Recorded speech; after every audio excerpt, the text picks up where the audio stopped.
here tonight to tell you the story of a stray cat and the difference it made in one community.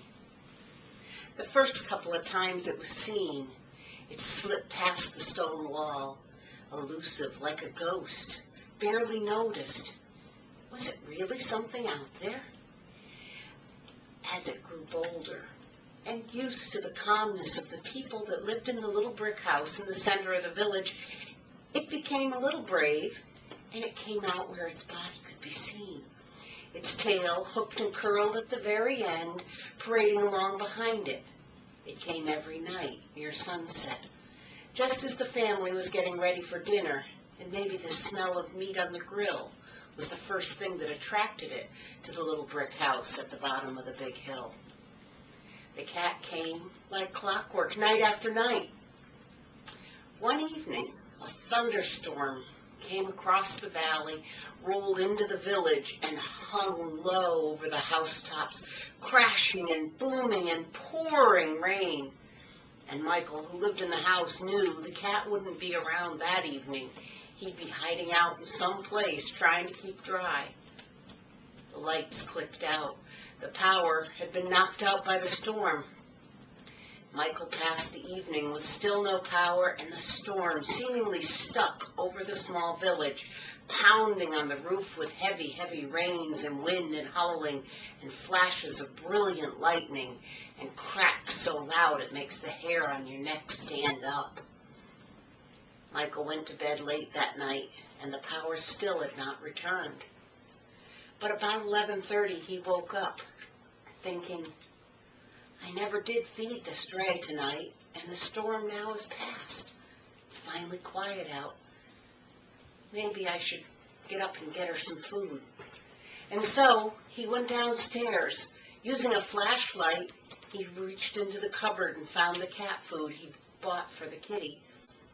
And he opened the back door. Everything was washed fresh and clean, and it was so dark in the village, for the power still was out, even though it was nearing midnight. He stepped out and called for the little cat. It was an odd time for her to be coming for dinner, but with the storm, he thought maybe she'd be around. And he called once more, and he stood listening to see if he could hear the patter of her feet along the stone wall, or coming down through the grass and the bushes on the embankment behind the brick house. He heard an odd sound, a snapping, crackling sort of sound, and he looked about. Across the side street, there in the center of the village, was the old Congregational church, and the snapping sound seemed to be coming from that way. And he listened, and he looked, and that's when his heart started to beat faster and faster, and he looked up, following his vision into the darkness, way up onto the steeple. And there was fire in the steeple. It must have been hit by lightning.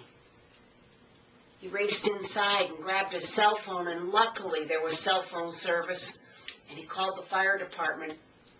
It's a very small village, and it wouldn't usually have a hook and ladder truck that could reach way up into the tallest white steeple in the village. But because of the local university's tall dormitories, there is a hook and ladder truck, and it comes racing down the main road into the village.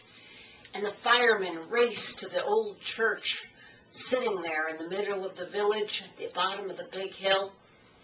And the hook and ladder truck is raised up toward the steeple, and the firemen race inside, covering the pipe organ and the hymnals and all the treasures of the church with tarpaulins, and trying to take as many things out of harm's way as possible. Firefighters climb up through the choir loft and into the belfry itself, battling a blaze the lightning had started that evening, and saving the Congregational church in the center of the village. It was all because Michael had a good heart and thought a little stray cat might be hungry. So the stray cat really, because she came like clockwork each evening for dinner at Michael's brick house in the village, saved the church.